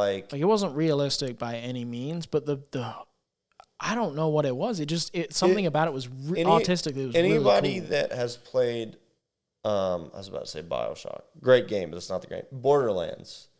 Mm-hmm. Anybody that has played Borderlands and does not know what Auto Modelista is, it's the same type of thing where they just use a lot of obviously in a 3D setting, thick and thin lines. It's just really dynamic, it's a really dynamic style of art, and it's just a really fun game to look at. Yeah. Then you can play it and it's even more fun. And also you could get all of the the legendary Japanese cars. You can modify them with kits from companies that you actually recognized. It was just overall a really kind of cool game for people who are nerdy about Japanese cars. And I mean, at that time, I don't know that I was. I think that at that age, I was more into American cars. But I still had that game and I still played it and really enjoyed it. And now reflecting back on it, I'm so stoked that I did have that game. Because I don't think any of my friends had it. I think it was a really niche game. Yeah. I don't know if it was bigger over here in the U.S., but it definitely wasn't a big game in the U.K. I mean, I had never, until I saw his post about that, I had never even heard of it. Yeah. Yet another one that I got irked after I found out that I didn't know anything about it. Now, this one's kind of more me than it is Liam, but... Actually, I was on this shit. Oh, Get into it, son.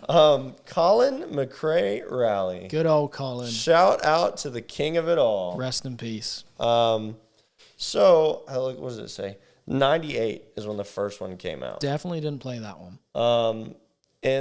So one thing that I thought was kind of funny that I noticed last night as I was watching it is they could not decide how they wanted to illustrate the chronology, because the first one was Colin McRae Rally. Yeah. The second one was Colin McRae Rally 2.0. Yeah. The third one was just Colin McRae Rally 3. 3. It wasn't 3.0. The next one was Colin McRae Rally 04.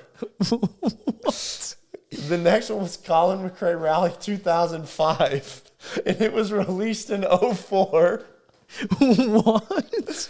And then it became Colin McRae Rally Dirt. And then Colin McRae Rally Dirt 2. And then it turned into Dirt 3. And then we arrived at the greatest beginning of one of the greatest sim franchises. Dirt Rally. Yeah.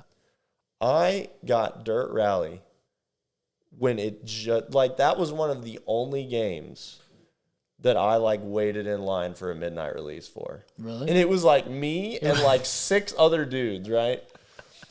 And it just so happened that at that point in my life, I guess it was fucking 2013, holy shit. 2013, I had kind of, like, started gravitating towards motorsport, but specifically rally. Yeah. Because it's just so fucking... I don't know if any of you... I'm sure at least some of you are into rally in some, degree. But rally is like... Rally drivers are arguably the best, most skilled drivers I agree. out there. Because I agree.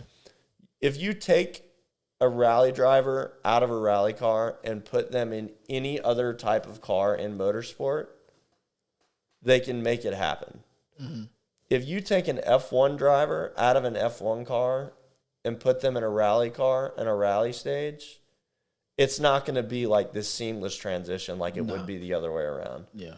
Rally driving is like the best combination of every motorsport. You literally have to do all of it. Yeah. You have to do all of it, and then there's like the very specific stuff. Oh, and then you're also you have on to learn, right, that you have to learn for rally is it's like because you're dealing with so much different terrain. Yeah. I mean, you have to understand weight distribution on any possible terrain, not just on tarmac or like on a circuit or on a track. Anyhow, I was just starting to gravitate towards that stuff.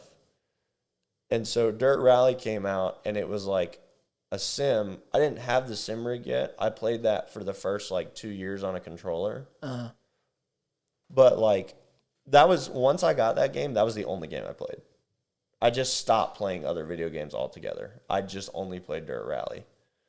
And so, in between Dirt Rally, well, after Dirt Rally, technically they came out with Dirt 4.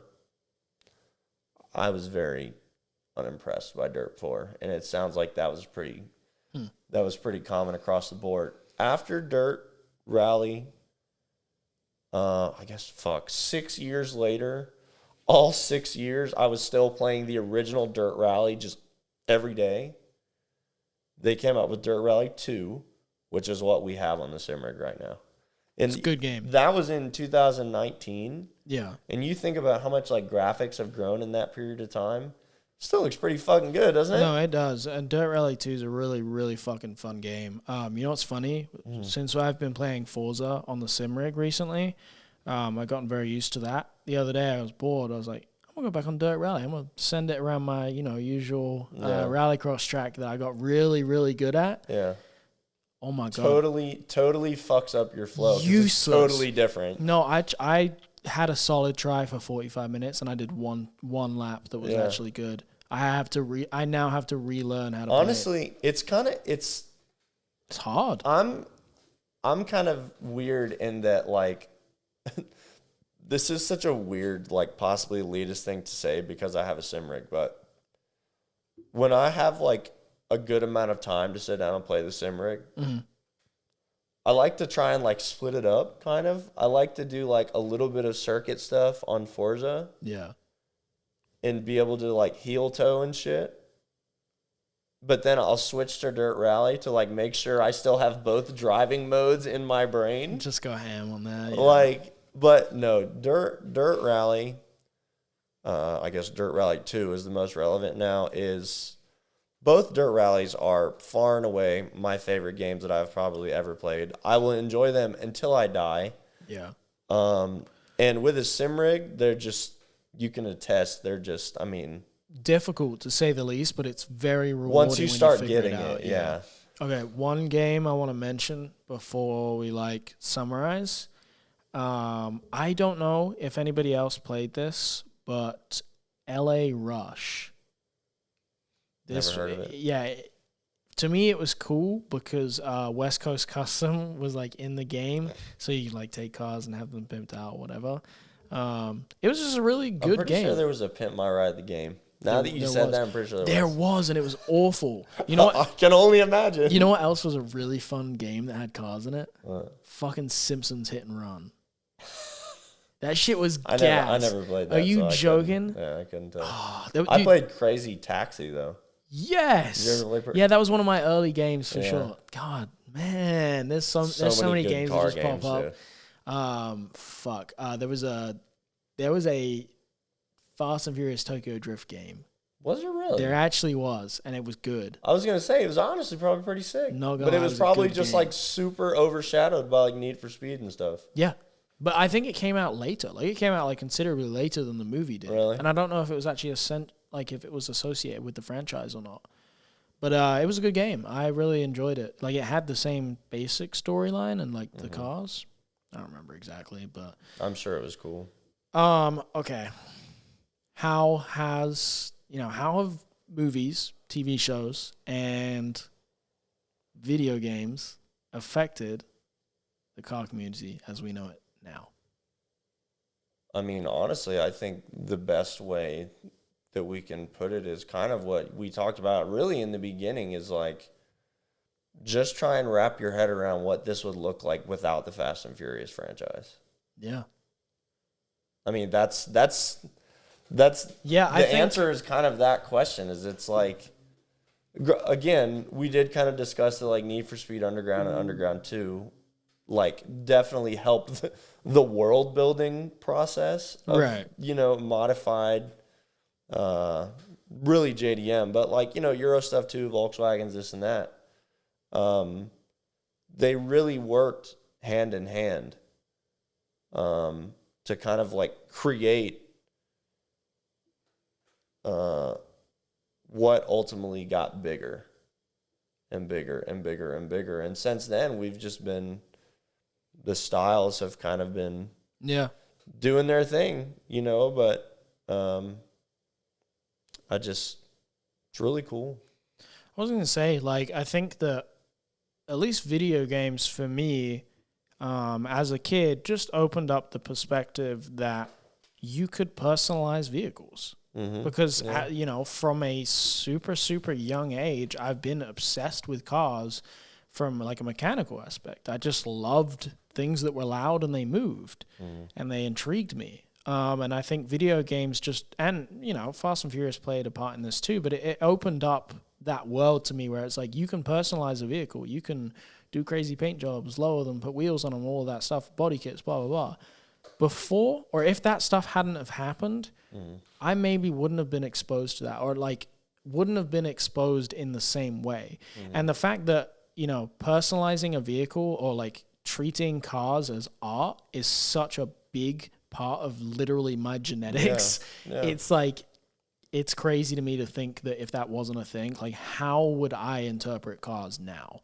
Oh, dude, it literally makes me I may not be that interested if it wasn't for that. It makes me sad when I hear people, and I mean, look, this is, if you're not into cars, it makes sense that you're like this. There are other things in life to focus your attention on if you're not into this stuff. But the people that will be I mean, they're just all cars to me. I'm how? How can you look at all of these vastly different things and just not even, I mean, because there are 100%. There are people that can look at a fucking black Mercedes and a black Honda Accord and just, there's no fucking difference for them. Yeah. No, it's crazy. And it really does interest me, the fact that, I definitely would have looked at cars differently had I not been put on that path and seen that. And who's to say that I would even be as much of an artistic person as I am now? That could have helped with the art side of things. That could have been what inspired me to become artistic, is that I could express myself through something that I was already interested in. And, you know, maybe if that wouldn't have been the case, I would have just had, you know, a mechanical interest in cars. But instead, I was exposed to the artistic side of it, and that's what I do now. One thing that I just thought about is the people that are even luckier are the people that were like driving age when That like stuff, Need for Speed Underground was like a, because they were luckier. Obviously, fuck yeah, dude. Like, look, for at least for me, and I guess for you too, like during the heyday of Need for Speed Underground, at least again for me, I wasn't driving yet. No, I of course not. didn't have a car, right? Can you imagine being that hype about being able to like modify your car and drive it and do this, and then being able to be like, yo, I've got a Mitsubishi Eclipse sitting outside right now? Yes and no. The only reason that I say no is because for me, I'm glad that I was exposed at a really young age because it allowed me 10 plus years to anticipate that happening. Yeah. Whereas like if it's in the moment, like, okay, imagine if it happened right now, like in your situation. Yeah. Okay, then all of a sudden, plus you get that magic that you get from just being a kid. Exactly. Yeah, like if you're your age right now in the exact life situation that you are, like financial stability and everything. Yeah. Imagine if that happened. All of a sudden, you realize that you could build cars this way, but guess what? Even though you have a car, you can't. Right.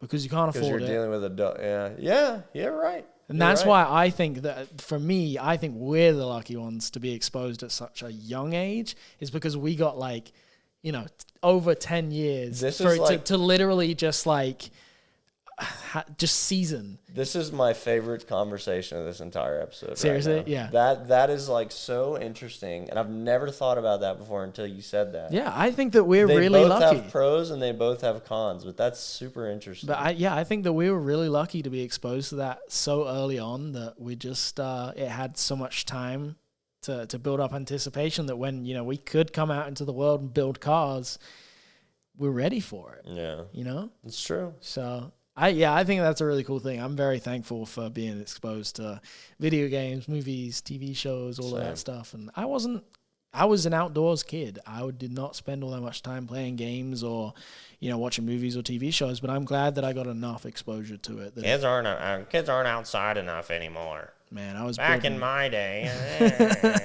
I know. Okay. Yes, hit those whatever the fucks. I was gonna say, instead of the Q&A for this episode, I basically just put out on my story I just put a little questions thing and was like, hey, what games or movies influenced your taste in cars?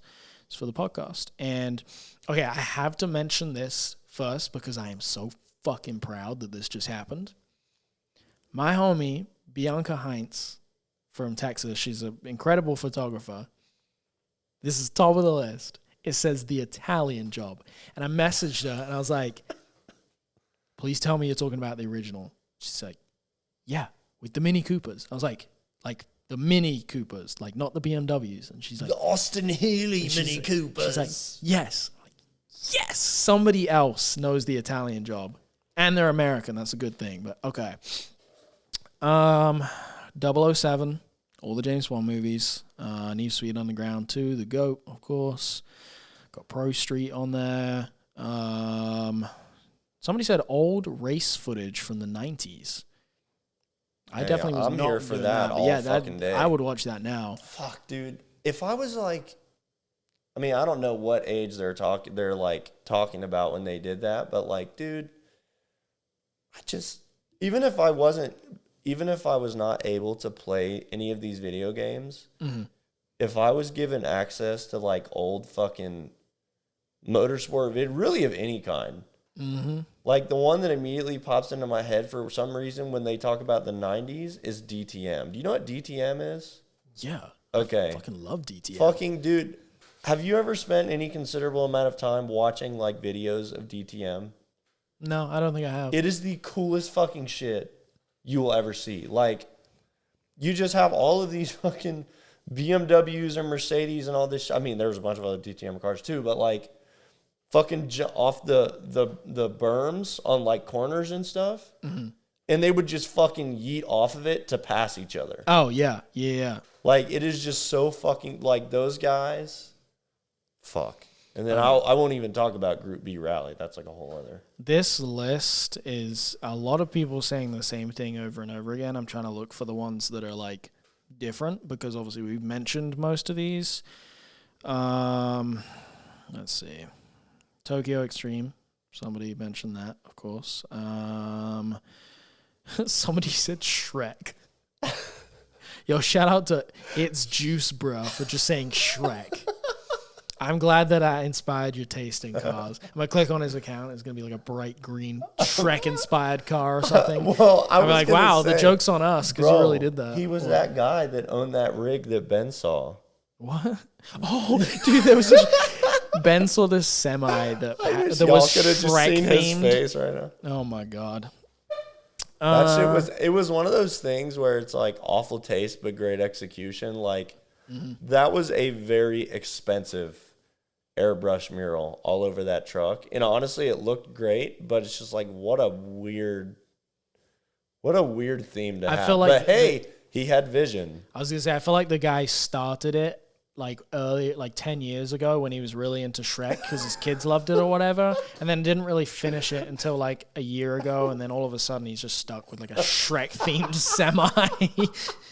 And he's like, yep, I mean, it is cool, and I put a lot of work into it, but fuck, I really don't. Here it is, I guess. I really don't like Shrek anymore. You're going to make me spit my water out on the fucking... Yo, okay, Apple's, he said magazine covers. And I actually hadn't thought of that. That's almost fucking like a magazines, yeah. That's a whole thing. We're like out of time talking about it. No, we literally now, cannot do like, that in this episode. Just quick shout out: Import Tuner, Super Street, fucking Honda Tuning, I believe. I mean, there's just so. Sorry for yelling. There is so many, and I really wish we had not forgotten about that. Yeah. But just honestly, shout out to like Fast Car modified car magazines. Fast Car Mag in England. Fast Car Mag was like the thing when I was growing up, and I loved it when I started making car videos through some connection that I had, like somebody that I'd like made videos for that would share my stuff all the time. Fast Car would share my videos all the time. Right. This was right when I got into making car videos. Every single time I dropped a video, Fast Car had it on their website, and I loved it. I thought it was so fucking cool because it was a magazine that I knew growing up. Performance VW was a good magazine that I always looked up to, but I mean that was more European. But anyways, R.I.P. to print media, honestly. Yeah. So ADRIVNN3 said "Gone in 60 Seconds." That is a good fucking movie. Our Lord and Savior Nicolas Cage. Good fucking movie. I've honestly never seen it. Have you not? I haven't, no. Oh my god. There's so many good. This is great. Like, I love that you can get into these conversations with your friends and like just talk about things that are nostalgic. There's so many things that us two have taken away from this conversation. Oh, like, yeah. Oh, dude, we have to watch this because you haven't seen it. I don't like, care if you guys like this or not. I've been having a ball. No, I'm just thinking about it from the perspective like they're listening. Like, you guys are listening, and I hope that you leave this conversation being like, dude, I gotta go watch that movie, or I haven't seen that in a long time, I want to watch it. Or you're like, I haven't played that game in forever, I forgot about that. It's great. Or I've never played that game. Yeah. And now I want to play it. Man, what a good episode. Like Auto Modelista. Like, from what it sounds like, I think I can get it on an emulator. What? I really want to get it and play it. Auto Modelista? Yeah. Paid in Full? Misguided Media said Paid in Full. I don't know. That sounds familiar, but I don't.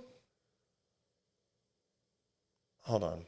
Let me look it up. Keep going through, but I'm interested to see if I'm correct in my brain. Okay. 4JS_Layton said, I got my license in 2002. Fast and Furious, of course. Bro, that's what I'm saying. Like, that would have been so fucking cool to have one of these platforms that you could like build. Because here's the thing, at the time, right? Yeah. Look, obviously we had the conversation, and you made a really good point that I never thought about. Yeah.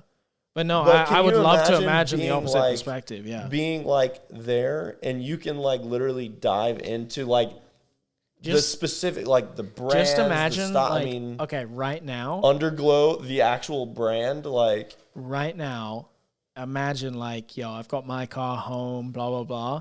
And like some new movie is coming out that's about stance cars. Imagine how excited we would be to like get in my LS and drive it to the movie theater. Like I just imagine that feeling it would be a massive flex. in 2002, hopping in your fucking like fucking Eclipse or whatever the piece of shit is, and driving it to the fucking movie theater like with your homies to see that shit. You're fucking revving it like an asshole on your way out of it. That's actually that's a really fucking exciting thing to think about. So real quick, who did you say said paid in full? Misguided Media. I mean, unless he's talking about something different than the movie. It's like a gangster movie, right? Yeah, I mean, so there's probably like fucking maybe we'll have like to watch Benzes or some shit. I honestly, shout out to Misguided Media. I trust his opinion. I would actually like to watch that movie. Dallas said British, in parentheses, the real Top Gear. You are correct. You are correct. A lot of these are kind of just the same thing. We've kind of been through all of them. But I'm not going to lie, I really enjoyed this episode. I did too. And I enjoyed this more than I thought I was going to. I know that this is obviously different because we've covered like controversial topics, things that are maybe like really touchy to talk about in the car community. And this is just like a really fun, lighthearted subject. So I hope that you guys enjoyed us talking about this, and this is the most animated we've been. We've gotten very excited on this episode, like you can tell. If you're just listening. Well, it's like the nostalgia thing. Yeah, 100%. For me, nostalgia is like one of the most like pleasant things you can feel as a human being. Yeah. At least, nostalgia is like a positive connotation, right? No, it is. Yeah, it's reminiscing on times before now, essentially. Yeah, so that's, you are correct. We are all very lucky, at least those of us that were kids when like that kind of stuff came out. We were all very lucky because we have that. Not again. My God. We have that, like the magic of nostalgia. Like frankly, like even if we went and played it now, it's not gonna fucking feel the same. You know what I mean? But like we have that nostalgia that like makes it this legendary fucking game. Yeah. I just think about like, imagine just like kids now will never experience this the same. Granted, they'll have their own thing probably. Yeah. But like, okay, imagine this, just like. I hope so, because I would argue that right now they don't. No, but they'll have something. But like, think about it, dude. Like, it's a Wednesday afternoon. You just got back from school. You go straight upstairs to your bedroom. Oh yeah. Fire up the PlayStation 2. Hop on fucking. Boom, boom, boom. Oh my God. To the window. Oh, what a feeling that kids now will never get to experience quite the same. And they will have their own thing. It'll probably just be a TikTok video. Again, I hope they will, because right now they don't. There's just nothing like that. Fucking right 10 years from now, some kid is, there won't be a kid. Some adult will be on a podcast and they'll be like, dude, you remember, like, come home from school, hop on my phone, go on TikTok, and just see bing bong, fuck your life. That will be those were the good old days. Literally, the nostalgia for kids 10 years from now will be fucking TikTok sounds. Oh my God. See, what a scary thing. Real quick though. Well, you know what's scary is like, it's like comedy outside of TikTok doesn't exist anymore in our age range. It's so bad. And it's like, granted, Vine was the same way. And like, I will never not enjoy comedy that came from Vine. Yeah. But at least there was still like other stuff outside of Vine. Yeah. TikTok is literally it's like everything. None of you say anything that's not from TikTok. Yeah. No.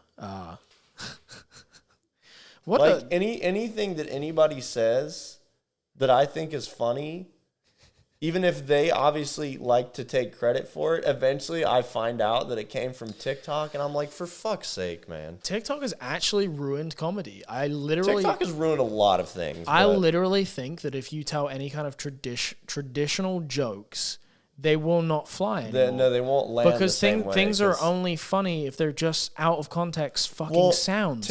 TikTok, I feel like, has like destroyed what was left of the logic in our sense of humor. Like the internet kind of like took the logic out of it, but like TikTok was the just nail in the coffin. Emphasize the fuck out of it. You can literally just, have like a half a second clip of somebody going, and then it just cuts off, and it'll be fucking funny to some people. Me. It's fucking my point exactly. So no, it has completely obliterated any like concrete sense of what is funny and what is not. Yeah. You want to like, do you have a fun way to wrap it up? Because we're going to like run into like 2 hours talking about fucking TikTok. Let's do our fucking sleepers. Let's get this wrapped up. Neither of us have thought about this, have we? No, let me okay. Let me find somebody who I can shout out. We're really bad about this. Like, we need to actually have these planned out beforehand. That's not fun. You know what? Just because I'm like, I've already mentioned, I'm going to just go ahead because like the name's already in my head. Misguided Media. Zach. Another guy who is running like a small niche brand. Goes out of his way to do like just really cool branding on a lot of stuff. I went to a little like pop-up meet that he put together in Knoxville. It was actually at his house. And it was just like all his homies' cars. Oh, I remember seeing pictures of that. It was really, really cool. Like I enjoyed the vibe. And like he has like done a bunch of cool branding. Like they had like posters and like kind of artwork. And then, dude, I got like a little bit of inspiration from it, but like, yeah, he had branded lighters, and I was like, that's really cool. Just lots of little, like, niche things that I thought was super sick. And he sent me he made, like, a lookbook, which I thought was really cool. And it was just, like, really cool. It was, like, a lifestyle pictures thing that just had cars and, like, some of the merchandise stuff in there, but it wasn't in your face. And I got a lot of inspiration from that. So big shout out to Zach from Misguided Media. If you guys want to go check him out, you know, really small niche brand, but like super good dude. And I want you guys to go and support him and go buy some of their stuff. And, you know, even if you're not going to buy it, if you're not in a position to spend money, just go look at it and go give him a follow on Instagram. It's at Misguided Media. He's just good dude, good morals, enjoys what he does. And I would like to see it progress into something. Liam loves good morals.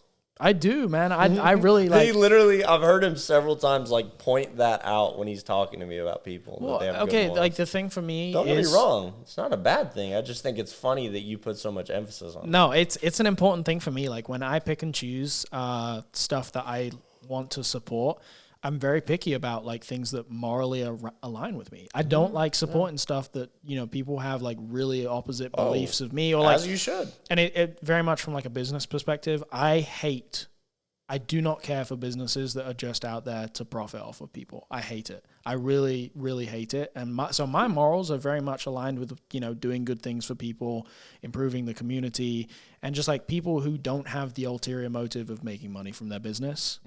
It's more so because they're passionate about it. And anytime I shout somebody out on here as like, if they're a brand owner, they have good morals. They have good morals. And what I'm talking about is that they don't care about money. They're doing it because they're passionate about it. And I love that. So go follow Zach. Go support Misguided Media. Much love. Matt? I was kind of babbling about him earlier, so I'm just going to like lay this out as my sleeper. Garrett? Yes. Okay, of course. I'm just going to lay it out really quick because we are here in the future going to have Garrett on this show because Garrett's going to get upset with me if I like just go in and just complimenting him ceaselessly. So I will say that he is one of the most creative people that I have ever met. A lot of, if not all of his creativity is channeled into automotive renders. This man is a genius, let me just tell you that. So I can't even explain how incredible the quality of his work is. So I'm not going to try to explain it. I just want you to go look at it.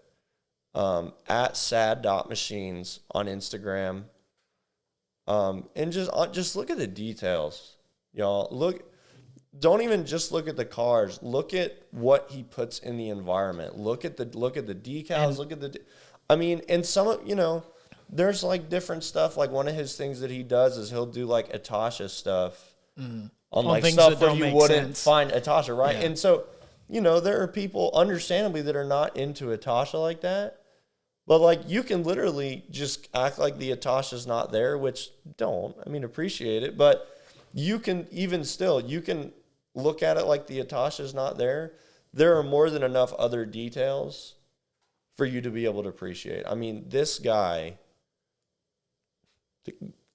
just go look at his Instagram, y'all. You will, I promise that if you really enjoy cars and creativity, you will really enjoy his work. And automotive renders are something that I would really like to talk about in the future. And I think it's an underappreciated art. There will be a couple different guest episodes with some of these guys that I think are doing really cool work. Because the thing is, too, they all have really, really cool perspectives. Because to be as good... Matt, don't get into it too much right now because you're going to ruin those episodes. We got to save some for them. At sad.machines on Instagram. Good shit. And it is worth mentioning that, like, you'll look at pictures of those cars on there.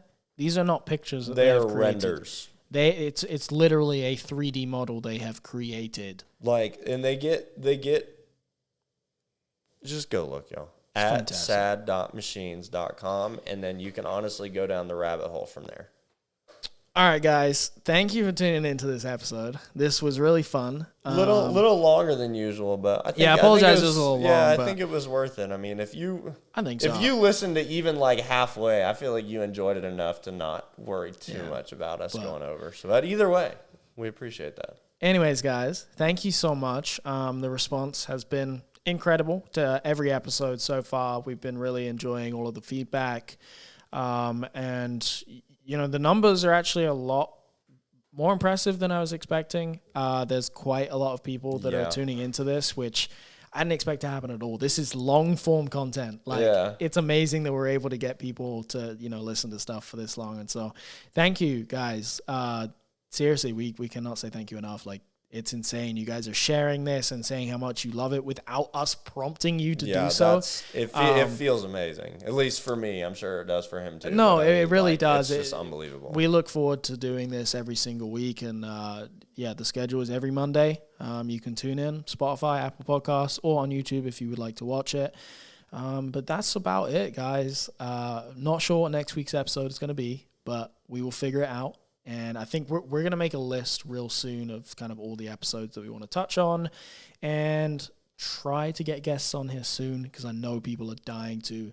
The amount of people that have been flooding my inbox, just all of my homies and friends that are just like, hey, yo, get me on the podcast. I'm like, no, for one.